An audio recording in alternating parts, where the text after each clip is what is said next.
Hi, I'm Emily Appleton. I'm 23 years old, a professional tennis player, and I'm here today with ISM.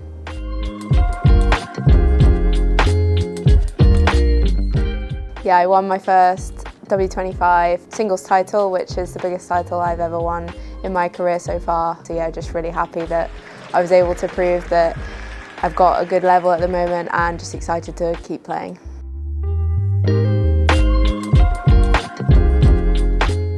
When I won the last point, I think it was just pure elation.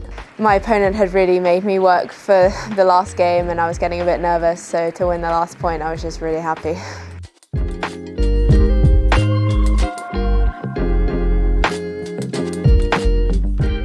Yeah, after beating so many high-ranked players, I think it just gave me a lot of confidence, knowing that I can really play well and beat anyone that I face, and it's just set me up well for the next few weeks and matches that I'm gonna face against the higher-ranked opponents.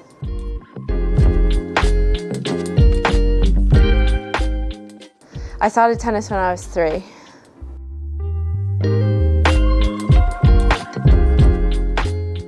I started tennis because my dad used to play. He was a professional tennis player himself, and I think he was just really keen to get one of his kids involved in tennis seriously, and yeah, I was the one that decided to do that, and yeah, so he coached me when I was growing up and yeah, just got me into the sport, and yeah, I decided to carry on.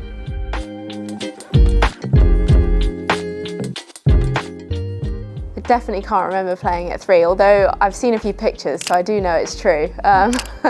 But no, I think sort of the earliest memories of when I started to compete, which was around 8 or 9, in green ball events, but I wasn't very good.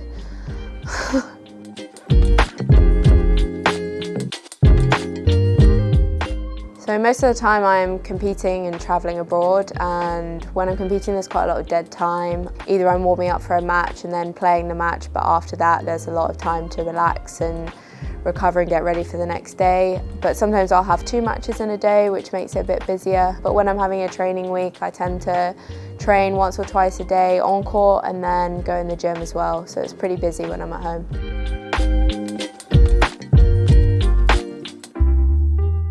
I like to go to the gym every day, whether that's to do strength or cardio or weights-based, even plyometrics. I try and mix it up so that I'm doing alternate days. But yeah, I think it's really important to get in there and get something done at least once a day.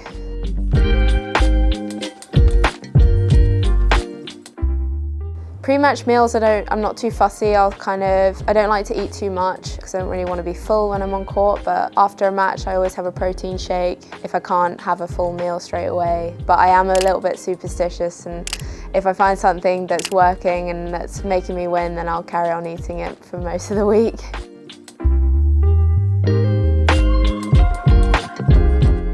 So I don't have too many superstitions. One of them is if I win the point with a certain ball, I quite like to keep that ball for the next point, but that's difficult with ball boys when you have them, so you have to kind of just manage that. Sometimes I am really picky and just ask for the ball to be sent to me, even if it's down the other end of the court.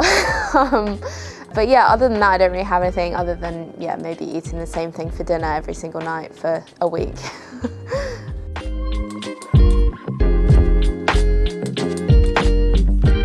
After I won the tournament, I actually had to go straight to the next tournament, which was another city in the UK, and I was alone, so I ended up having a pizza by myself as a celebration, so that wasn't the most exciting, but hopefully I can celebrate when the season ends.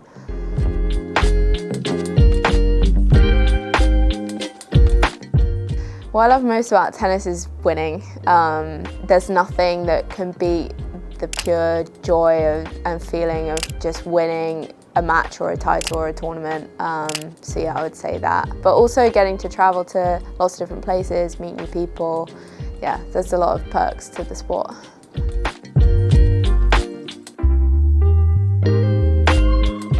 My career high is definitely winning the title the other week. The singles title at 25k level. It's the biggest title I've won to date.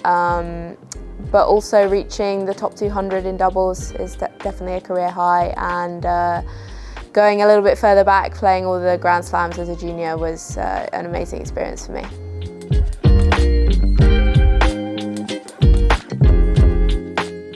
There definitely are setbacks. Yeah, it's not all happy days. There's some tough moments for sure. COVID proved challenging, I think, for everyone, but yeah, especially for me, I had to sort of figure out my goals and where I wanted to get to during that time and how I was going to keep on improving even during the lockdown. And also, yeah, just the challenges that the ITF and WTA sort of put in place with changes of ranking points and rules and stuff meant that I dropped a few places when I'd worked hard to get there, so that was something that I had to try and overcome. But yeah, most of the time it's just a fun sport to play and to travel the world.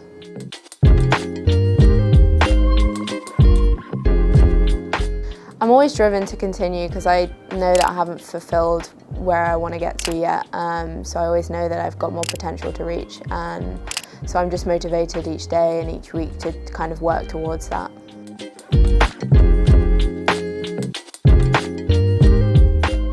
In the future, I'd love to be top 100 in singles and doubles. You know, ideally even higher, but I think that's a good benchmark for the time being. And if I was able to get there, I'd be able to play in all of the Grand Slams and the big events that tennis puts on, and yeah, that would be really exciting for me.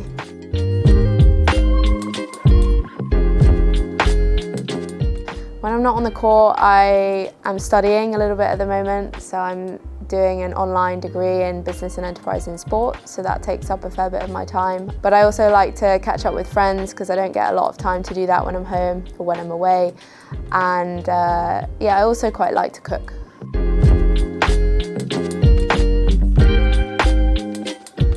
The travelling's exciting when you're going to new places, but it's also brutal at the same time, having to pack every week and go on flights, go to the airports, go to places that you've never been to before on your own as well. I do most of my travelling alone. Yeah, it's not easy, but the perks come when you get there and you meet new people, try new foods, new cultures, so yeah, I can't really complain.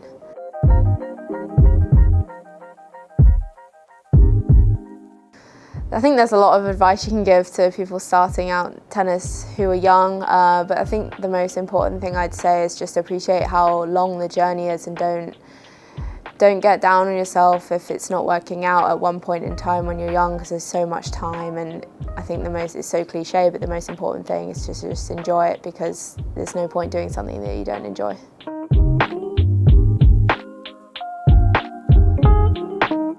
I think tennis is evolving all the time. Yeah, for sure, when I started out, there were probably less opportunities than there are now for young kids, but yeah, I'm not too sure what's available actually right now for sort of mini tennis and coming through, but I hope to, in some of my spare time, get on court with some of the juniors at my local club and yeah, just try and get on court with them and see how much the game's improved and changed since I was a little kid.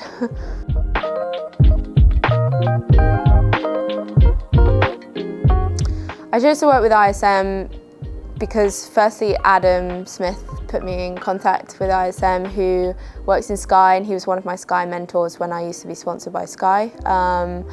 And he was just such a great help in showing me how amazing the company is, and when I got to meet all of the people involved in ISM, I just instantly felt the family and sort of bond that we all have, and yeah, they're just always trying to do their best to help me, and I'm really grateful for that.